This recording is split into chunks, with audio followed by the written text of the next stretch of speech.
an element of military Keynesianism is that it's not really about getting rid of fascism and getting rid of a struggle for a better life for everyone, but it's really about satisfying the demand for profits of industrialists, and in particular satisfying demand for profits when their industrial production is not really that profitable. I think we've all become much more pessimistic, seeing what Donald Trump has been up to. Maybe we could, there is the possibility of fascism, but up until now, we've always thought that the middle class were a bulwark against it, and it turns out that they're not. If you want to have your defense spending, then make it financed through taxes on profits and on and debt management and borrowing, as happened during the Second World War, and not through squeezing workers' wages. Arise, ye workers, from your slumber. Arise, ye prisoners of want. That's right. For reason in revolt now thunder. Chains of hatred, greed, and fear. Welcome, everyone, to another Class Unity discussion. Today we are talking about the return of military Keynesianism, the work of the Polish Marxian economist Michał Kalecki, and the current crisis of international politics with Professor Jan Toporowski. Jan Toporowski is visiting professor of economics in the Department of International Development at King's College London. He recently retired from the position of Professor of Economics and Finance at SOAS, the University of London. His research is concentrated on monetary theory and policy, finance, macroeconomics, and development economics. He's also the literary executor to Michał Kalecki, who died in 1970. Professor Toporowski has published 2 volumes of biography of Kalecki and over 350 books, articles, and papers on economics and finance. Before becoming an academic, he worked in fund management and international banking. He's been a consultant for the United Nations Development Programme, the United Nations Conference on Trade and Development, the UN Economic Commission for Africa, and the Economist Intelligence Unit. Professor Toporowski studied economics at Birkbeck College, the University of London, and the University of Birmingham in the UK. He's held visiting positions at the University of Cambridge and the Bank of Finland. His most recent books are Interest and Capital, The Monetary Economics of Michał Kalecki, which came out with Oxford University Press in 2022, and Polish Marxism After Luxembourg, which came out with Emerald Press also in 2022. So our most recent course here at Class Unity was titled The Permanent War Economy, and we read 2 pieces by Professor Toporowski in that course. Multilateralism and Military Keynesianism, Completing the Analysis from 2016, and The War in Ukraine and the Revival of Military Keynesianism in 2023. And we also devoted the 3rd session of the course to some relevant work by Kalecki. So needless to say, we're both honored and excited to have Professor Toporowski joining us today to discuss these topics. And we'd like to begin by offering Professor Toporowski an opportunity to open with some comments. So let me hand over to you, Jan. Okay, well, thank you very much, Martin. Thank you very much for this interest in Kalecki, I guess a shared interest, and which has resulted in your kind invitation to me. I think that there is really probably quite much longer discussion that we could have about Kalecki, because Kalecki was certainly in the post-war period very interested in what was going on in America. He lived in New York for 10 years after the war. Was on very good terms with Paul Sweezy, and worked quite a lot on the United States, analysis of the United States, which actually doesn't appear quite a lot of this material doesn't appear in the collected works, but it will be interesting to discuss it. What I'll talk about today is just first of all the theory of military Keynesianism as put forward by Kalecki. Secondly, the case of West German rearmament, because I think this is a particular link between the situation in Kalecki's time, as Martin mentioned. Kalecki died in 1970. He saw West German rearmament, and he saw what this was doing to international economic and political relations. Then I'll bring it up to date by talking, bring the discussion up to date by talking about the peace dividend, what's known as the peace dividend, and the US trade balance. And finally, talk about the return of military Keynesianism as it is now. I mean, the present situation of military Keynesianism. Okay, first point, military Keynesianism, the theory. The way Kalecki explained this was by putting forward, it was really in the context of the Marxian schemes of reproduction from Volume 2 of Capital. He showed that if you in the Marxian schemes of reproduction, you have a sector producing. Actually, there are three sectors. There's a sector producing wage goods, a sector producing investment goods, and there's a sector producing capitalist consumption goods. Kalecki changed this round slightly by making the third sector the armaments sector. And he showed that armaments production adds to capitalist profits. Essentially, capitalist profits are equal to the output of the investment goods sector plus the output of the armaments sector. And if you want to maintain monetary stability, what one should really do is finance armaments production by taxes on profits or borrowing money, because the alternative would be to finance by taxes on workers, and if you do that, then let's say by today it might be, let's say, through a sales tax, or through income tax on wages, then it really represents a reduction in real wages, and therefore a transfer of profits from the wage goods sector to the other goods sector. Transfer of profits from the wage goods sector to other sectors. Why? Because if wage income is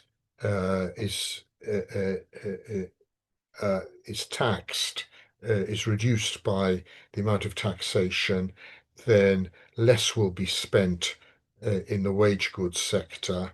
The wage goods sector will either have to lower their prices relative to the other two sectors if it's going to sell all its product, or if it maintains prices, then it cannot sell all the output. Profits are reduced in the wage goods sector, and the benefit is obtained in the other two sectors, in particular the armaments sector, which is being financed from workers' income. So that's more or less the theory of military Keynesianism. What subsequently happened, Kalecki put this forward in the early 50s at a particular peak in armaments expenditure, in particular with the US tied up in the Korean War and wars elsewhere being stirred up, a lot of expenditure in Europe and North America being going on armaments. Towards the end of the 1950s, he turned to the issue of West German rearmament. As the Germany it was a defeated power in World War II, together with Japan, and as part of the post-war settlement, Germany and Japan were forbidden to produce heavy armaments. But because with the Cold War, the American fears, genuine or not, of Soviet invasion of Western Europe, the West Germany undertook to rearm, but because West Germany couldn't produce all its heavy armaments equipment, effectively obliging Germany to rearm was obliging Germany to buy heavy armaments from the United States and the UK, which Germany proceeded to do. However, this was for Germany a burden on their foreign trade. They needed to import this tanks, heavy artillery, and they under the Bretton Woods system of fixed exchange rate, they needed to export. Germany needed to export more in order to be able to rearm. So the USA, but as part of this bargain within NATO, the general idea was that NATO countries were able to export to the United States, export fairly freely in order to be able to buy American armaments. And what comes out of this is that, in effect, the countries that lost the war won the peace through exporting to the United States. Why? Because what they exported was not armaments, but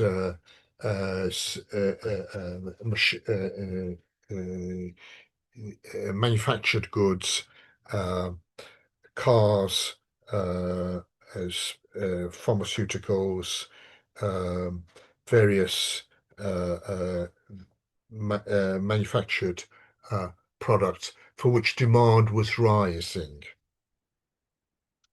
What happened actually with the armaments was that the demand for armaments could only continue as long as Germany was forbidden to produce its own heavy armaments, and there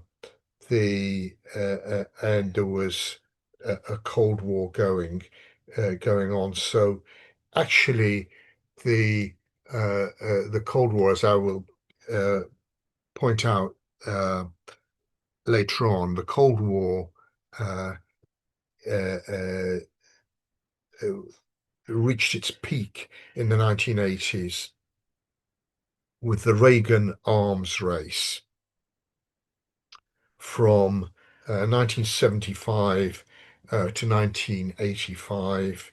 US defense production virtually doubled.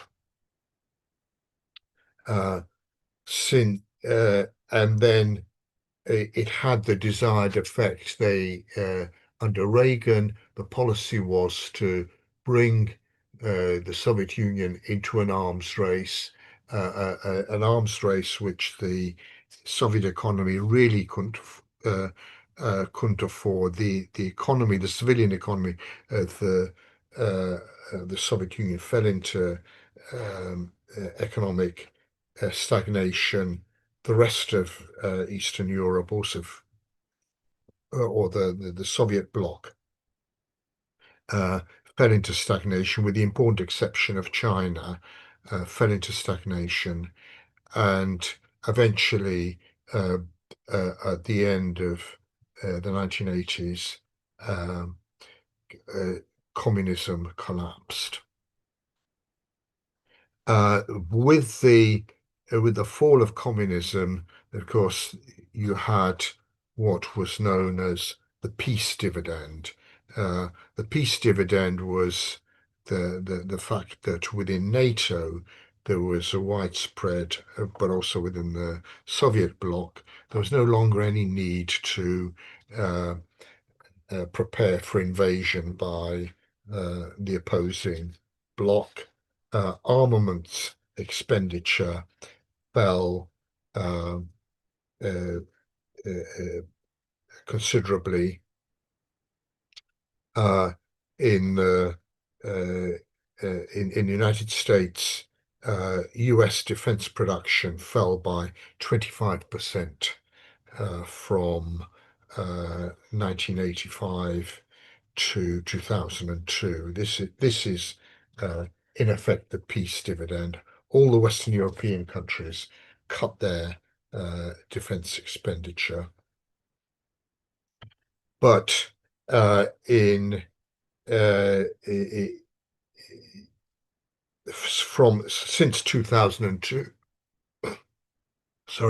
since 2002, we've had the so-called war on terror. Defense production rose by 60% between 2002 and 2024. But still in 2024, it was only 10%. US defense production was only 10% higher than in 1989, only 3.4% of GDP. Let's go over to Martin, if you could put up the balance of payments figures. This is the US current account. This is one of my favorite graphs because it ties up with my other great interest in economics, which is finance. The US balance of payments is particularly important for geopolitical stability because the US trade deficit is, in effect, the way in which the United States supplies the rest of the world with free dollars. If the US has a trade deficit, it means that the US is buying more goods, paying for them with dollars, than it is selling to the rest of the world. This is what Donald Trump calls the American carnage, because he's, in a rather primitive way, believes that this is a loss for the United States. So what we've got is you have in 1985 the expansion of the US trade deficit. This is the recovery from the Volcker shock, and with the balance of payments then comes back. The US economy falls into a certain amount of stagnation. The US trade just about goes into balance uh, in 1990, and then during the Clinton period, uh, the trade balance is actually positive. The current account balance is negative, and then you find this long period where the US is in effect uh, goes into quite a massive uh, deficit. What's interesting is that following every period of trade balance, uh, there is a crisis somewhere in the rest of the world. So after the Volcker shock, you have the international debt crisis in the 1990s. You have the emerging market crises. The US opens uh, its trading during the Clinton period. No, after the Clinton period, the trade deficit gets fairly big. You get in the well, in recent years, the trade deficit closes somewhat, uh, but the purpose of Trump's tariff wars is essentially to bring the economy bring the foreign trade uh, into balance, which, as I say, uh, if he succeeds, it will cause uh, serious uh, uh, serious problems for the EU for the rest of the world because the rest of the world doesn't get those free dollars. Okay, I mentioned the peace dividend in the context of US defense production.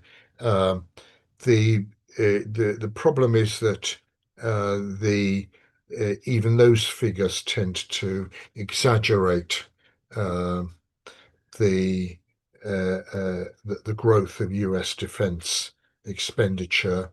The defense spend is by no means the same thing as uh, um, defense capability. Actually, there is a certain amount of technological progress, which means that dollars spent in today are worth possibly much more uh, uh, than elsewhere. What happened to this peace dividend? Well, it meant that a lot of armaments production shifted over to satisfying uh, uh, defense contracts for uh, the countries in the developing world, in particular countries of regions of political instability, Africa and the Middle East. A good example of this is um, the British Aerospace Systems factory in Warton in Lancashire, where which is actually stopping production of Typhoon jets. Typhoon jets are fighter aeroplanes used by um, the air forces, They've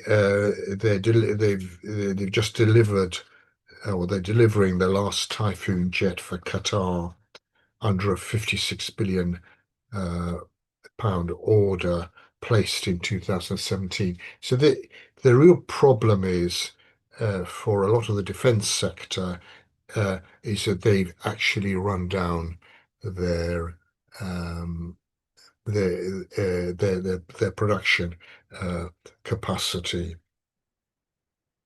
There are exceptions. The German firm Rheinmetall is actually expanding production of shells and armored vehicles, but this is in collaboration with the Ukraine. And uh, I mentioned earlier on technological progress. Uh, if if the US was really determined to uh, uh, engage in military Keynesianism, uh, they would be the US would be collaborating with the Ukraine with Ukraine. Why? Because the Ukraine is the theater of war where the latest technology uh, is being uh, uh, is being produced and used. What's the latest technology? Well, it's drone warfare. This is the uh, this is the warfare uh, of of the future. Rheinmetall is, I mean, there's also shells, armored vehicles, and so on. Uh, that, but that needs direct collaboration, and the US government is not really prepared for that. Although they are it is very happy for Europeans to buy American equipment for um, for Ukraine, but this is not quite the same thing as technological collaboration. So let me conclude with one last remark about military Keynesianism. The problem that military Keynesianism faces at the moment is that defense requires the loosening of fiscal constraints and fiscal balance targets. This is very, very visible in Europe, possibly less so in the United States. Very visible because both Germany and the European Union as a whole and the UK, all of these countries are committed to some kind of fiscal balance targets and fiscal constraints. And if they're going to um, spend money on armaments on the scale that they would like to, the governments committed themselves to, they will have to find ways of getting around those fiscal constraints and fiscal balance. And the way this is being done in the UK is through what's called through so-called social welfare reform. In other words, affecting raising the taxes on wages, cutting back on welfare payments, and on pensions. My Obviously, from a political point of view, uh, this is this is wrong. From an economic point of view, it's also wrong because if you want to do social welfare reform, it's because there is a need for social welfare reform and not because there's a need for fiscal balance. If there's a need for fiscal balance, then the solution to that is some kind of fiscal arrangements. Uh, if you and the other uh, element, which I think people have lost sight of, but which was very, very visible during the last total wars that were experienced in the First World War and in the Second World War, and that is through debt management, making sure that the government can borrow at particular at favorable rates of interest, and in particular to ensure that you can have, if you want to have your defense spending, then make it uh, uh, uh, make it financed through taxes on profits and on and debt management and borrowing, as happened during the Second World War, and not through squeezing uh, workers workers' wages. I'll finish there on that. Maybe rather non-political uh, uh, or technical comment, but uh, we can come back to the politics of all of this. Thank you. Great, thank you very much, Jan. I'll try and get our discussion rolling by asking. So I'm a little worried this question might be kind of orthogonal to the things you've just been talking about, but that's partly what I wanted to get a better sense of. In preparation for our discussion today, you recommended that we read Kalecki's 1962 paper, Economic Aspects of German Rearmament. Yeah. And an obvious connection is that we're looking at German rearmament at the moment, or at least a lot of talk about it. From what I understand, it's not clear where the money is really going to come from, and so on, which I guess is partly what you're talking about. But in any case, one theme that I took to be emerging in the Kalecki paper from '62 was that he's describing a period in West Germany where there is militarization, but it isn't in order to boost the economy in the sort of direct military Keynesian sort of way, because in fact the economy was doing quite nicely anyway, thank you. But nonetheless, there was a sort of more complicated indirect story that Kalecki's telling, according to which it was in West Germany's economic interests to heighten international, or to maintain or heighten the international tensions of the Cold War. That by militarizing, by West Germany's militarizing, that contributed to international tensions, which then, through a slightly indirect route, helped its own economy. Did I read that right? And is that connected to what you've just been talking about? Do you think there's anything like that going on currently? I think yes, absolutely. You're absolutely correct.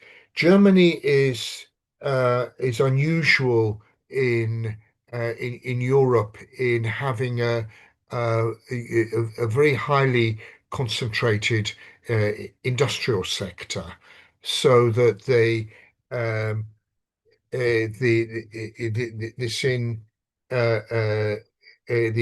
industrial sector. This means that there's a small number of industrialists who effectively control production, who are close to the government, and the Kalecki's point about it was that they're not producing. They weren't at that time producing armaments, but they were interested in exports to the United States because they wanted they wanted to expand exports. It was export driven, becoming an export driven economy already then, and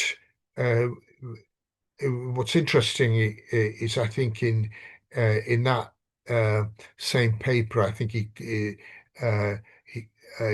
Kalecki contrasted Germany with the fate of Britain Why? Because the British were more than happy to uh, maintain their armaments industry, but their armaments in the British armaments industry had to be maintained through contracts with the British government or with dependent or allied um, governments in the in other places, principally for Britain, the Middle East. So this is why Kalecki implies that in effect, if your industry is focused on armaments and dependent on on government contracts, you're never going to have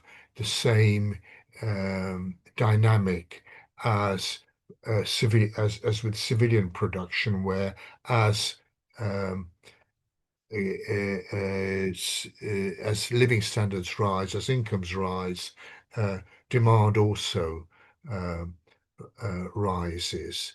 Uh, so, so that when the peace dividend came along, I mean, this was a disaster for British industry. Uh, it wasn't much less of a disaster uh,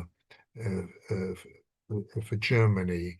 I mean, this does remind me. I think I mentioned in one of my uh, article, one of the articles on military Keynesianism, this um, uh, Jesse Jackson's famous speech where he asked whether he was asked a question about the U.S. trade deficit with East Asia, and um, uh, he said, "How many?"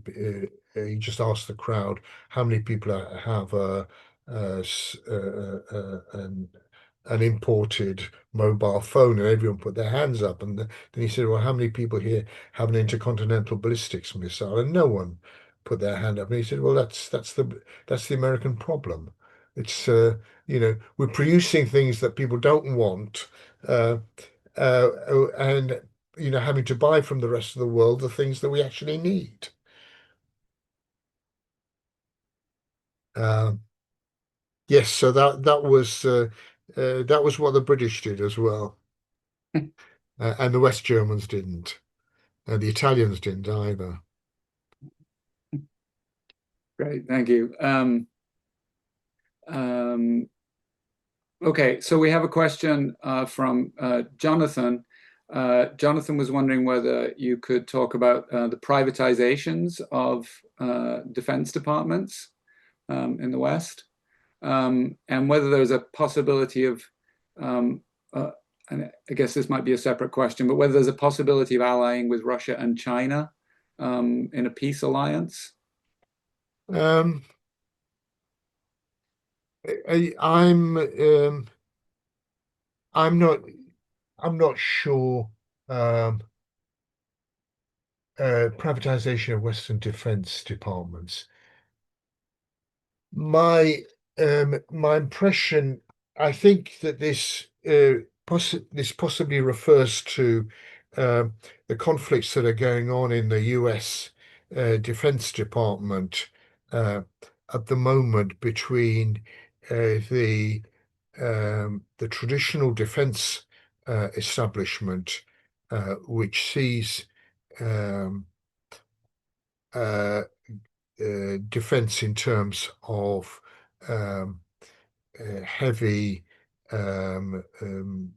aircraft, um, bomber aircraft, fighter aircraft, uh, hugely F-15 fighter planes and so on, hugely expensive equipment, and the another um, faction, which is who are the people advocating drone warfare and warfare, uh, using um, kind of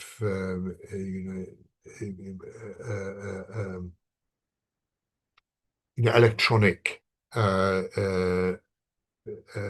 means the hacking systems and getting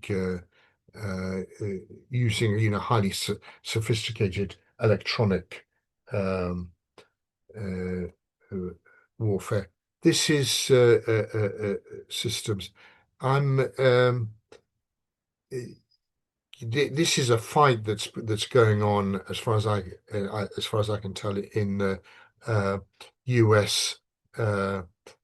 Defense Department. It's part of the background to the cuts that were being demanded by Doge. I'm not. I'm not certain as to which side is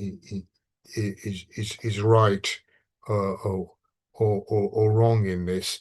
The part of the dilemma for the United States is that the United States is or what this reveals is a certain lack of flexibility on the part of the United States, the capture of policy by the military-industrial complex, and the fact that playing a global defense is rather inflexible because in particular, and it's very expensive because warfare in Europe is land warfare. Warfare in East Asia is the crucial element there is the Navy, is naval, and air warfare applies to both of them. I don't know how. My impression is that the present government in the United States doesn't have a strategy. As far as the Grand Peace Alliance with China and Russia is concerned, I'm not sure that it that it works. It's certainly there is an inter-imperialist argument for a Grand Peace Alliance in the sense that it would allow governments in all these countries to concentrate on civilian production and so on. But I'm not sure that they are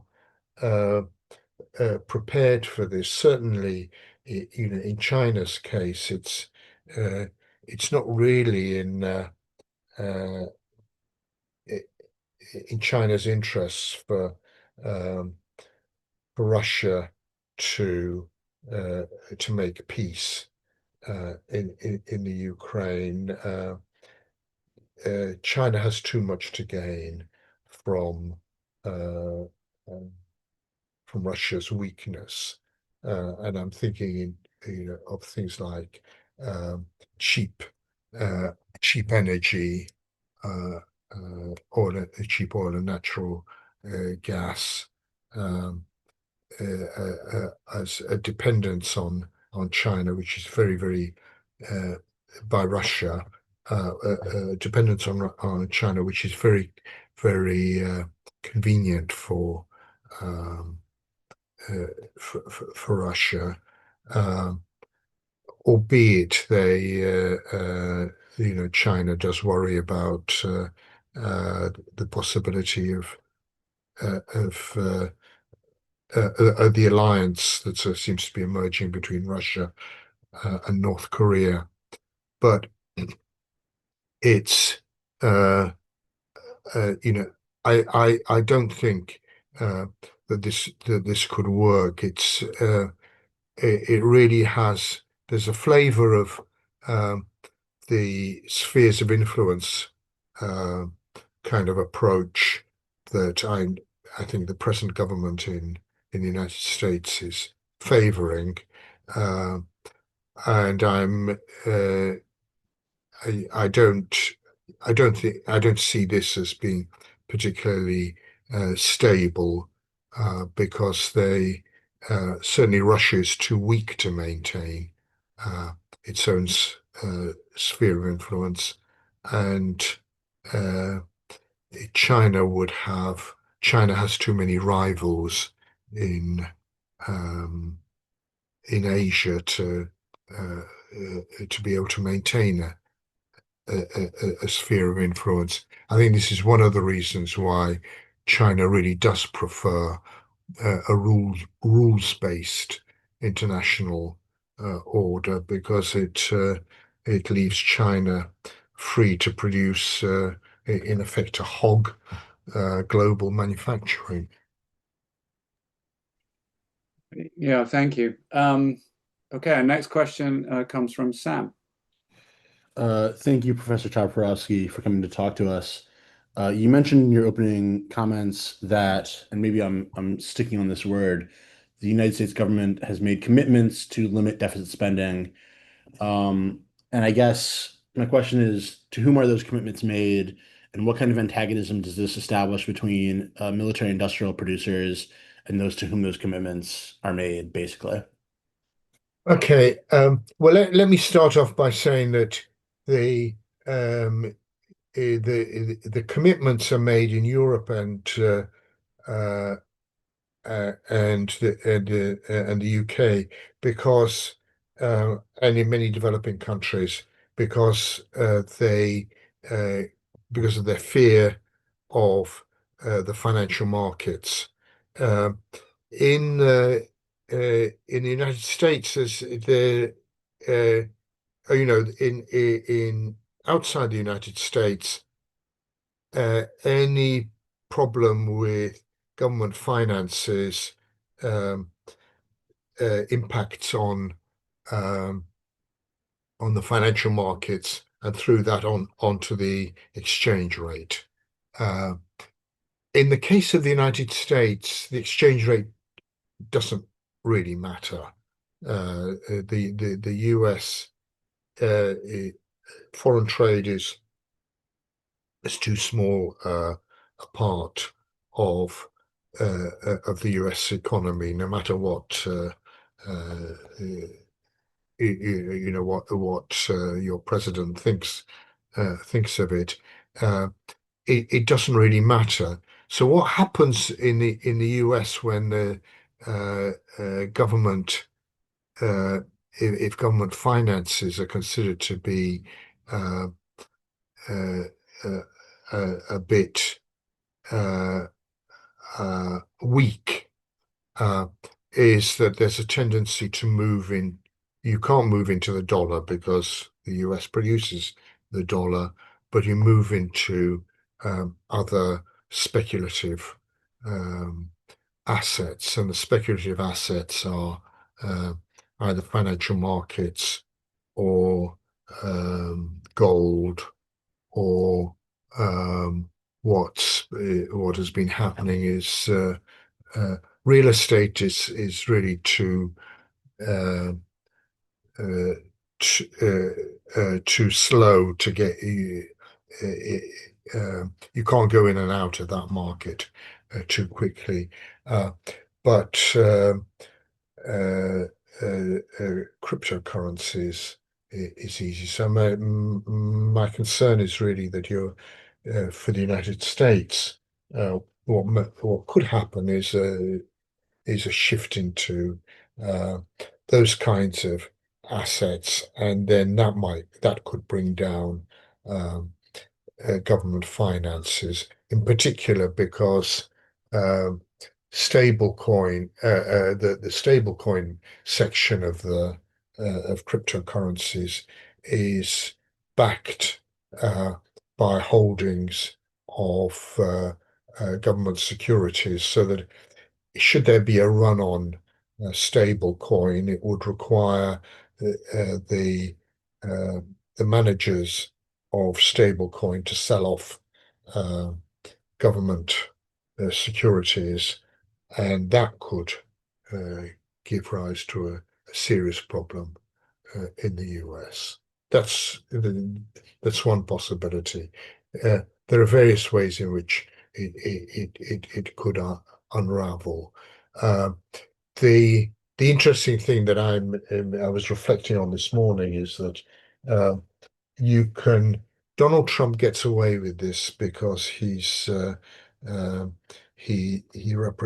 claims to represent the capitalist classes, and capitalists are good in the United States in a capitalist society. I think if he were in the same position as, if it was let's say a Labour government such as we have in the United Kingdom, uh, it would the situation would be much more precarious. But the financial markets in the United States will forgive Donald Trump a lot because he's a capitalist, and he makes no bones about it. Great, thank you. Daniel is next. All right. Hi. Hi. Thank you so much for talking with us. It's really an honor and a pleasure. I have a question about sort of continuing on the Germany theme. It seems like German rearmament is happening again, or at least it's a topic. And questions back on the table. My question is, how is it going to work in your view? Is it going to just be another massive drain on workers' consumption, like you said in your talk, shifting profits from Department 2 to Department 3 and shifting the real wages or decreasing real wages? It seems like preparing for war with Russia by buying weapons from American manufacturers will just squeeze Europe out of existence, given the constraints of the EU, at least to my sort of layman's perspective. And so I'm just wondering, how is that supposed to work? Another consideration might be for a country, if a country's importing a lot of consumer goods, does that make a difference in the calculations of the sort of ruling political segments there? Perhaps that's a throwaway part of the question, but I'm just curious, how is it going to work, or is it just all hype about Russia, or will it tank the German economy, and even the European economy for that matter? Thanks. Yeah. Look, the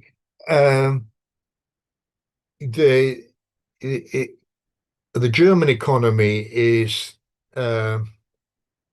in serious difficulty already.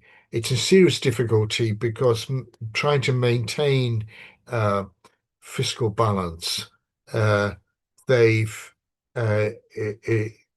they've really squeezed expenditure, and the easiest thing to squeeze expenditure, the easiest item of expenditure is public investment. So you have a situation where Germany, which is supposed to be the technological leader in Europe, certainly for heavy industry, is has very weak infrastructure. Trains don't run on time. The trains are breaking down. They're the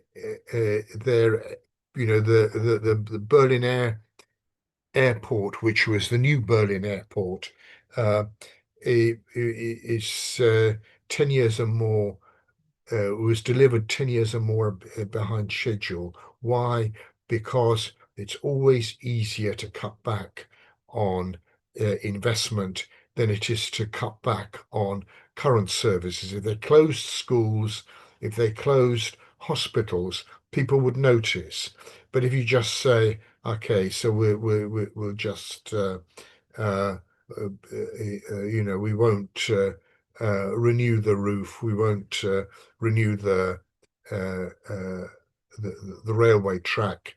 We'll just make do with it with the old one. Eventually, the thing breaks down. So this squeeze has become very, very noticeable. That's one squeeze. The other squeeze is the squeeze on wages. Germany has a very serious problem of working poor, people who are in employment, but who's who are counted as poor in the sense that they can't afford to buy new clothes. They go and buy their clothes in in charity shops that sell used clothes. This sort of thing has been it's very noticeable now in Germany.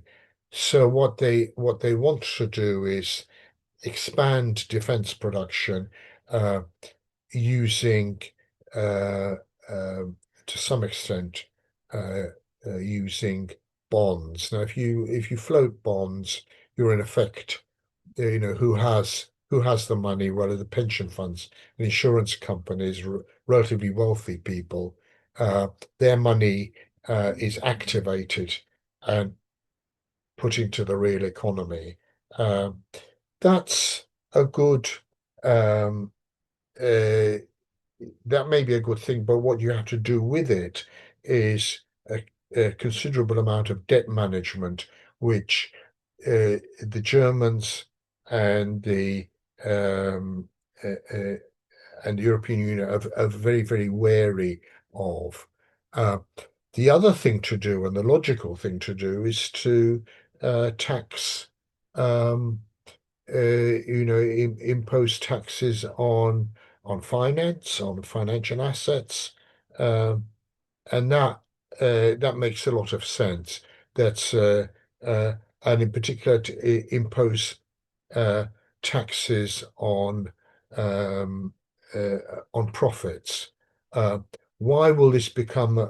This will become, I think, a bigger and bigger uh, issue because one of the key features of the Second World War, or when it was the realization that a lot of the things that had gone bad in the interwar period, the rise of fascism, uh, ha had gone bad because people saw the profiteering that went on in the armaments industry, in armaments and shipbuilding and aircraft uh, manufacturing, the easy profits that could be built up while people were dying on the front, were dying in the struggle against fascism in the second, and that's why in the Second World War, there was heavy rates of taxation of profits. If you want to go in for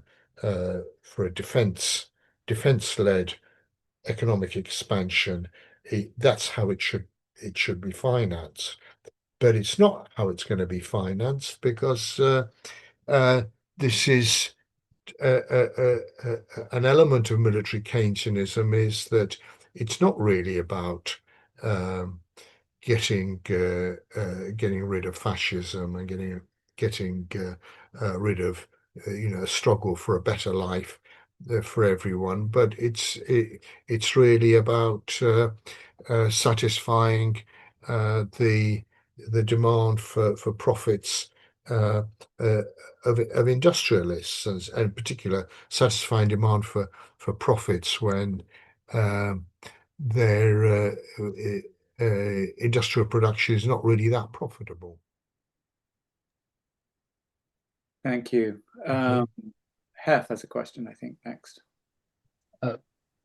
If my memory serves me right, Kalecki wrote a paper on Vietnam, or some point in Yeah. U.S. history, in some point Yeah. in U.S. history in which the U.S. The government lowered defense spending, and that was Yeah. enough to cause some sort of contraction. Mhm. And So the idea there being the U.S. As the U.S. economy as a whole is reliant on defense spending, on military spending. Mhm. But obviously the military and industrial complex is the class interest that is the greatest beneficiary. I'm just wondering, how do political forces align so as to bring about military Keynesianism?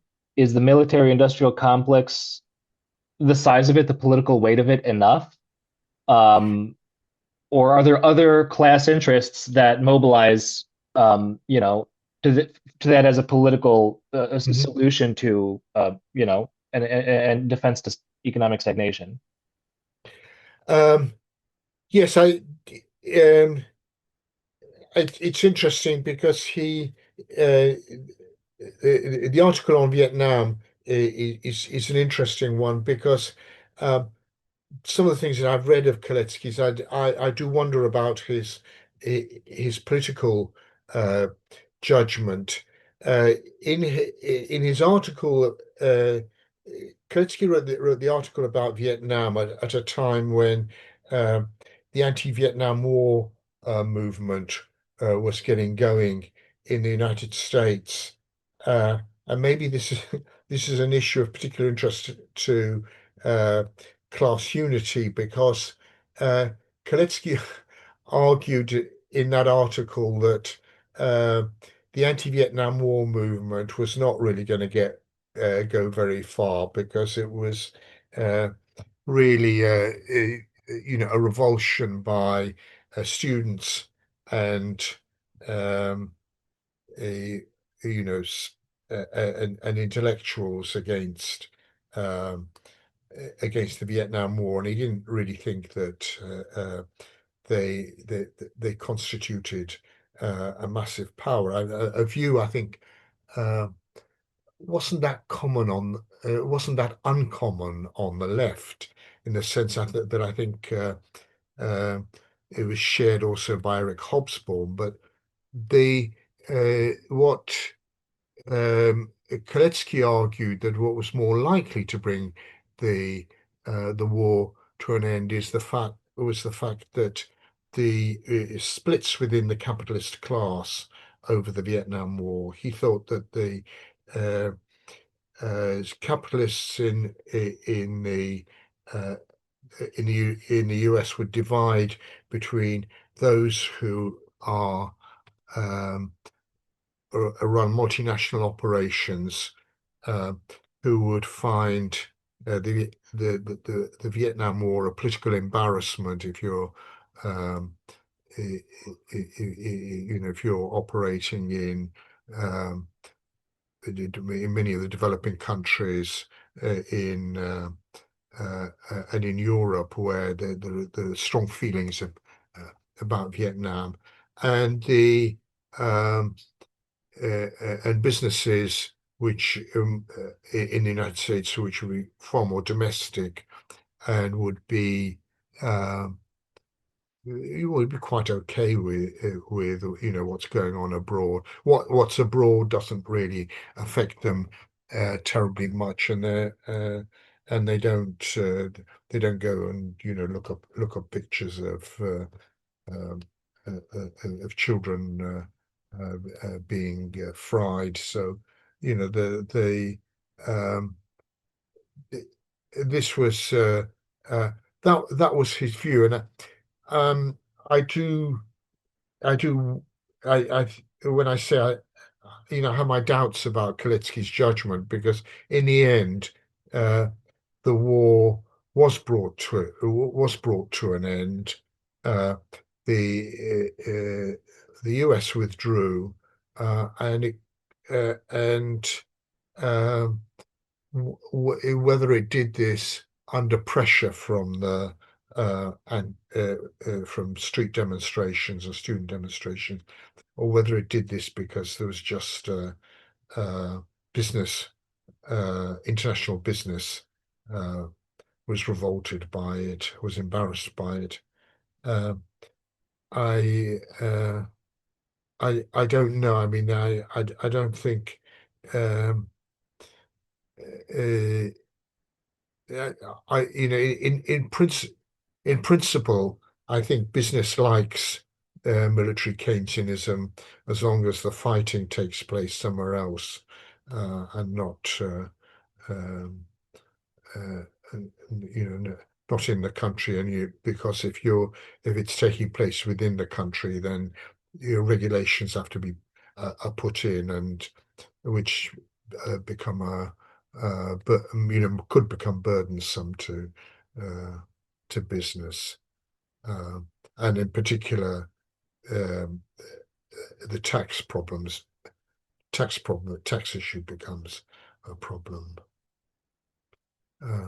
Sorry, I don't know whether I've answered your. I think so. My question was, is the political lobby of weapons Yeah, manufacturers enough to yeah. bring up military Keynesianism, or is it allying itself with Well, other I sections? certainly in the US there is that political lobby. I mean, going back to Eisenhower's military industrial uh, complex to some extent. There are people in the Trump camp who are stirring up against it, but um, they're stirring up against it for I'm not sure that there's a strategy behind any of this. It strikes me as being kind of factional fighting. Um, yeah. Okay, I'd like Alex, would you like to ask your question about the understanding of military Keynesianism? Yeah, sure. Thank you. As long as I'm not jumping the queue. No, no. So I have a question about just generally. I wonder if you could qualify how you understand where Keynesianism ended and when it ended, if it's coming back. And from like a straightforward standpoint, you could, and I think a lot of mainstream economists do this, you could track military Keynesianism across the 20th century as a function of defense expenditures as a portion of GDP. And we see that it falls, there are big Mhm. spikes with Korea, Yeah. Vietnam, and the Reagan rearmament, and then it falls to the Cold War. But I don't know are you familiar with the historian Tim Barker? No, sorry, I'm not. So he's a young U.S. historian. He finished his Yeah. doctorate just a few years ago. But um, he's got an essay where he argues that the Nixon administration was an important inflection point in military Keynesianism, in the history of military Keynesianism, where Uh-huh. it became less about in the U.S. Like full employment politics and more opportunistic. Yeah. That Nixon used it as to reward allies and extract concessions. I think Barker uses the space shuttle program as an example, as like Mhm. a military expenditure gift to Texas and Florida, um, from a Republican to Democratic states, Yeah, yeah. basically. So the question is, if we think of that kind of political opportunism or the political opportunistic use of military expenditures as military Keynesianism, I mean, is that too broad a use of military Keynesianism, or is there something useful in thinking about and like extending the history past the Cold War and starting to think about like the Clinton administration's privatization programs of military services in the Yeah. 90s as some kind of military Keynesianism, at least for political allies or for weapons manufacturers, especially whenever they need to survive a quiet period where there aren't going to be a lot of big orders. Well, maybe we can carve out some government services and like IT services, things like that, and Yeah, let yeah, military yeah. contractors take them over for the time being.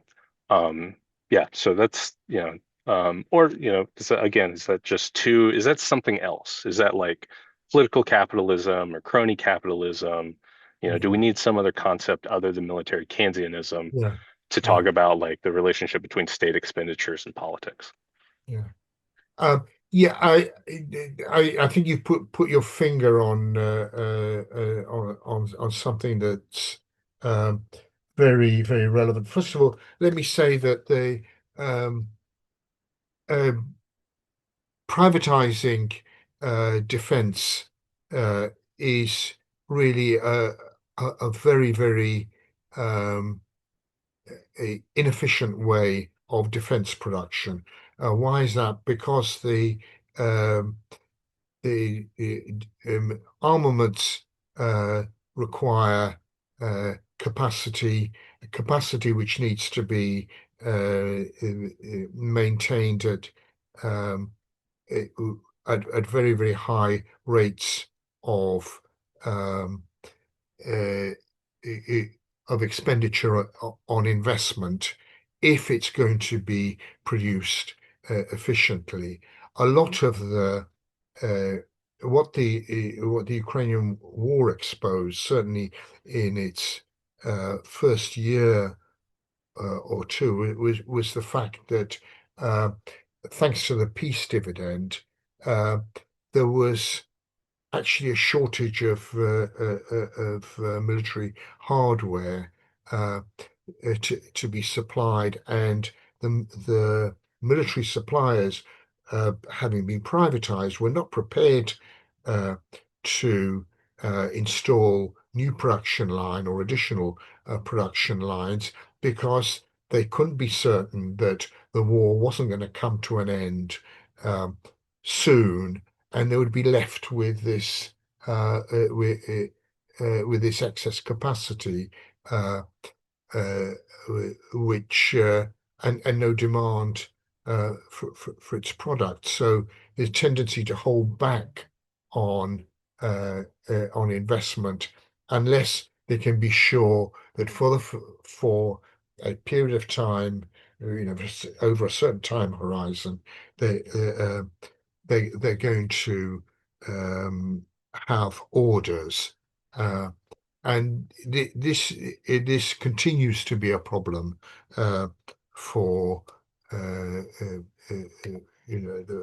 for armaments. Of course, if you do if you say, well, okay, we'll give you these orders for the foreseeable future, you're actually having to make a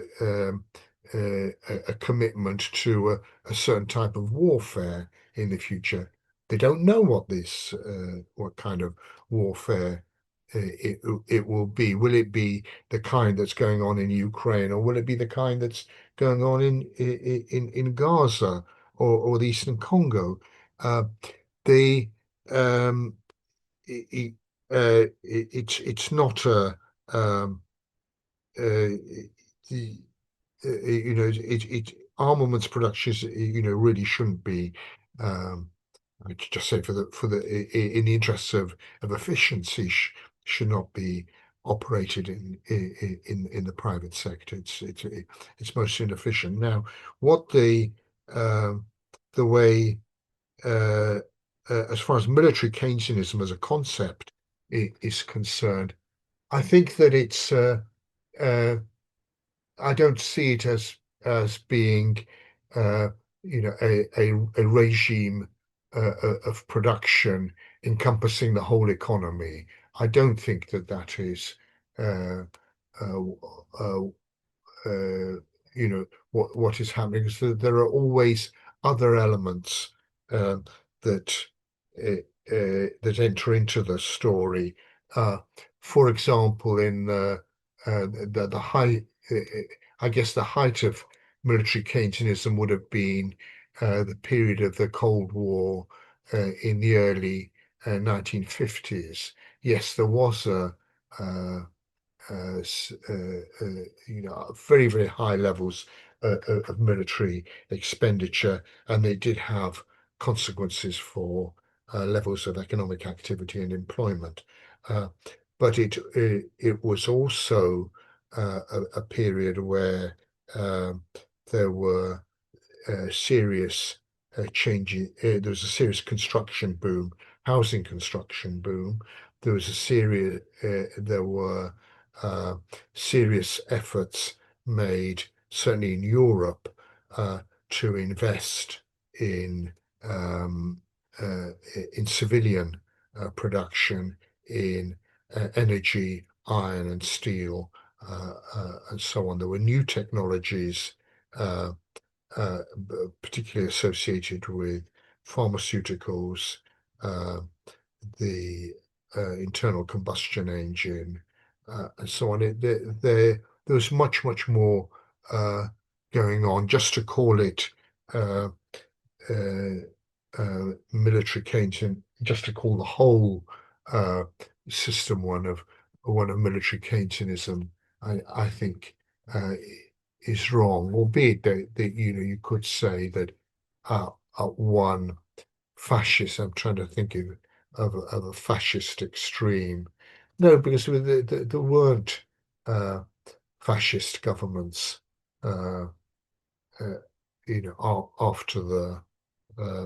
After the war, there was a revulsion against fascism and whatever one might, I guess, communism. No, I won't go into the nature of communism, but I think if you're going to analyze a situation, you shouldn't try and fit the whole of the political economy of a particular period into a concept like military Keynesianism. Military Keynesianism is an aspect of government policy, I think, rather than being the totality of it. Albeit, I think it's in the hands of someone like Kalecki. It shows there are interesting connections with, for example, today's tariff wars. The pressure on European members of NATO to raise their military expenditure up to 5% of GDP, when the US is nowhere near that.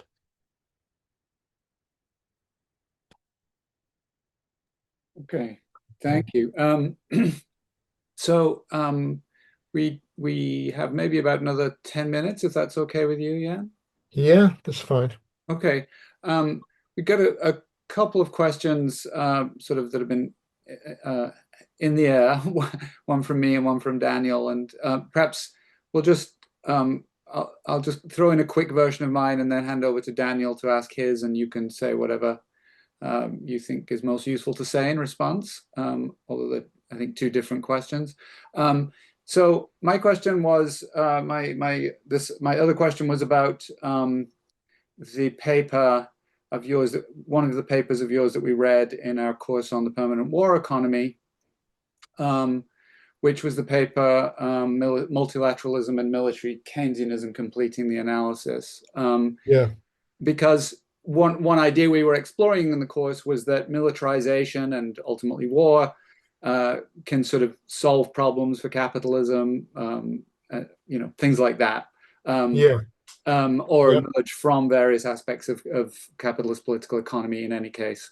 And one question we kept running into with various accounts along those lines was, okay, there's this problem that we can solve through militarization, but we could have also solved it. It could also have been solved through other routes. So why is it militarization in particular?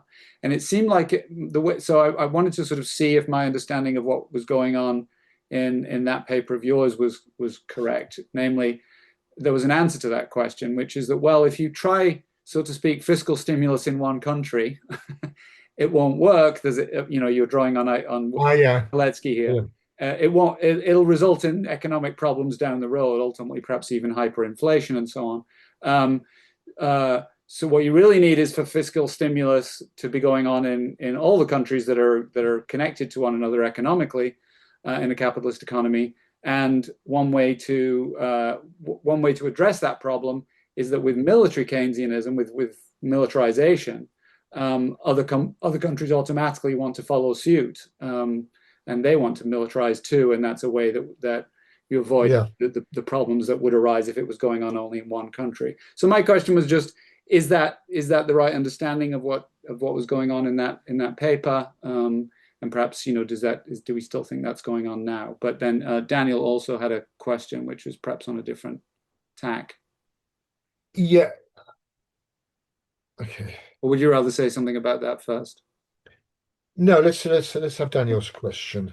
Okay. Yeah. All right, thanks. So we read political aspects of full employment in the intro to Class Unity reading group every time around, and we really enjoy it. And one impression that we get from that is that, you know, fascism just seems to be a kind of permanent war economy.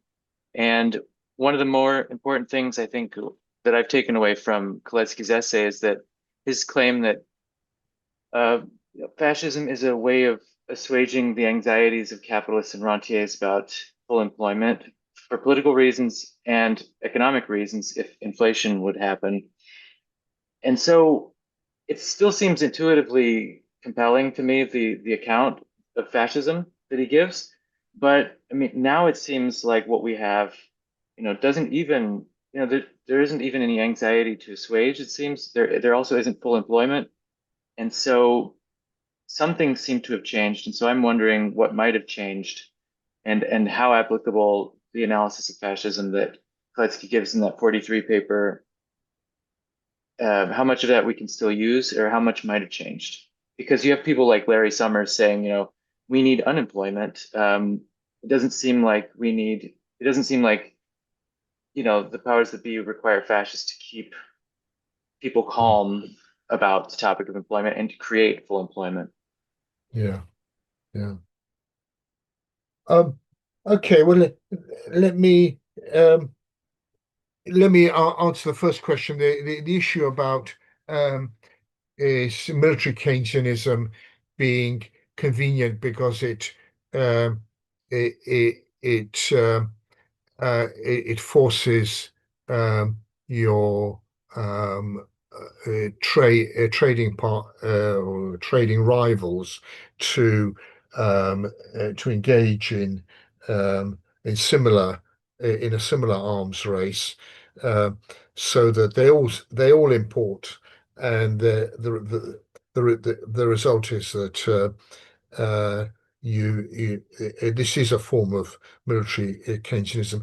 I think when Kalecki was writing about this was in the 1930s in Europe, where yes, countries uh, were highly rivalrous, and for, you and hence and it wasn't just that they were um, or you know, they had empires, they had currency areas, they were rivalrous in all of that, and in that situation, uh, yes, military Keynesianism overcomes um, some of the problems of Keynesianism in one country. Keynesianism in one country really applies to um, medium-sized or smaller economies, doesn't really apply so much to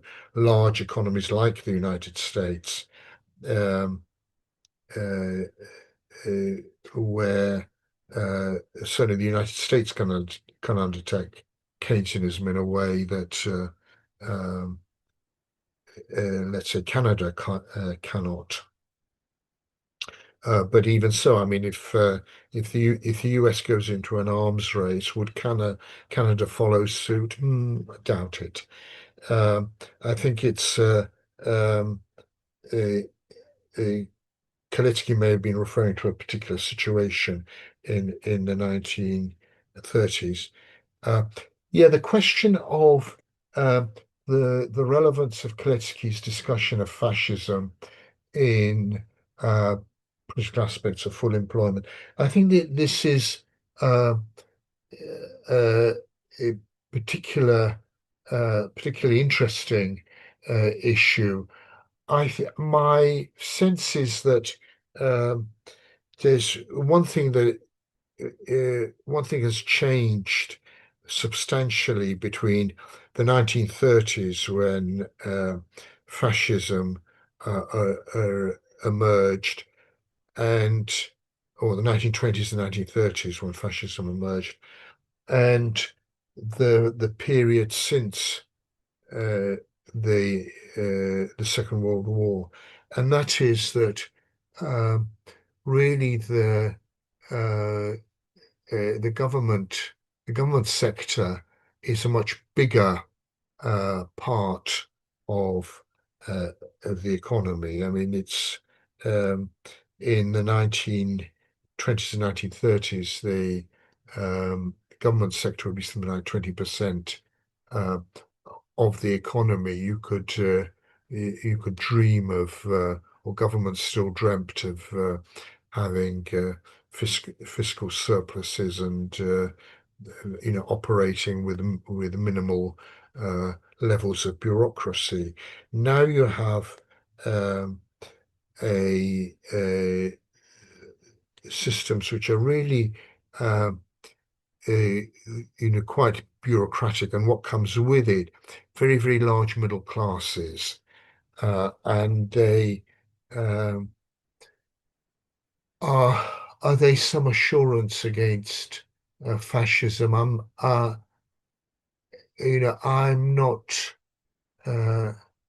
sure. Could fascism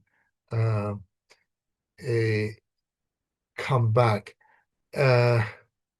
Certainly from looking at what's been happening in some countries in Eastern Europe, to some extent, this is true, but I'm kind of you have even institutions like the European Union, which are supposed to police certain elements of certain rules of democratic, so-called democratic behavior. My fascist parties that have come to power in Europe, I'm thinking of the present Italian government, tend to play along with the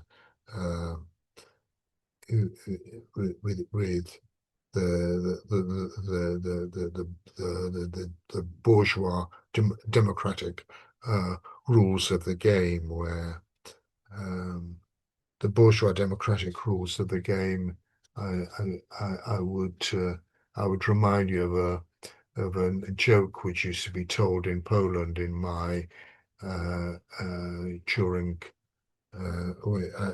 under communism, where the question is, what's the difference between bourgeois democracy and people's democracy? And the answer to the question was that in people's